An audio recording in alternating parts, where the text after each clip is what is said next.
Pour passer de l'ère paysanne à l'ère industrielle, va se mettre en place un récit que j'appelle le récit de la modernité, qui globalement va valoriser tout ce qui a rapport avec le progrès matériel qui est censé donc nous conduire vers le bonheur. Et en faisant ça, le récit de la modernité va projeter sur les campagnes et le monde paysan tout son mépris, tout son dégoût, tout ce qu'il ne veut plus être. Et c'est comme ça que va naître une caricature bien connue, qui est donc la figure du plouc. Alors, qu'est-ce que c'est que cette caricature du plouc? Eh bien, c'est l'anti-moderne. Alors, par exemple, la modernité va valoriser la raison, la science. Donc on va projeter sur les campagnes la foi, le fanatisme religieux, la pensée illogique, on va les accuser de sorcellerie, d'aller chez des rebouteux, etc.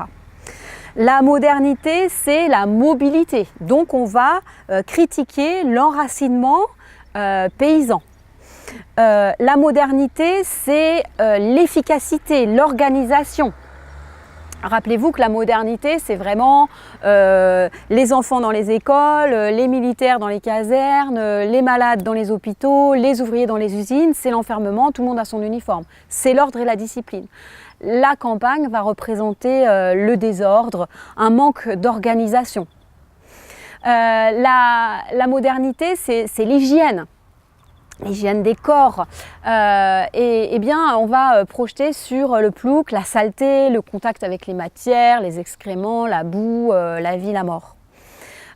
Donc la modernité, c'est le progrès bien sûr, et donc on va accuser la paysannerie d'être conservatrice, d'être un peu inapte au progrès.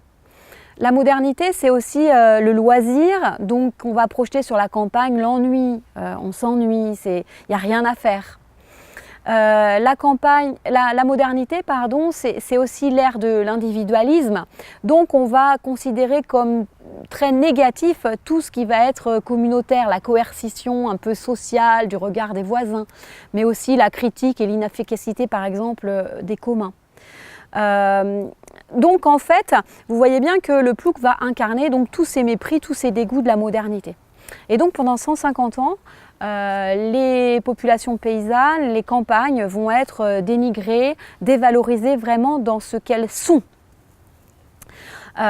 Et donc ça va marquer profondément les populations rurales qui vont être stigmatisées, qui vont ressentir un complexe d'infériorité tenace qui, à mon avis, n'a toujours pas été complètement guéri. Et donc on le voit dans le livre qui s'appelle « Le sacrifice des paysans » dont je vous conseille la lecture.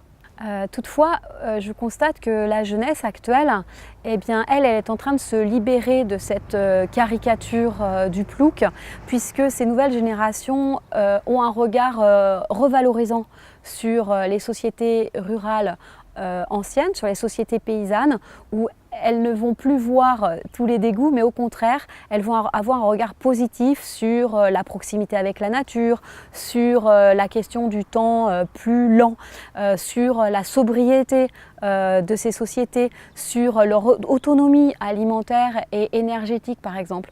Donc les nouvelles générations sont en train de porter un regard complètement neuf sur cet héritage paysan qui le revalorise et qui est en train d'effacer en fait ce complexe du plouc.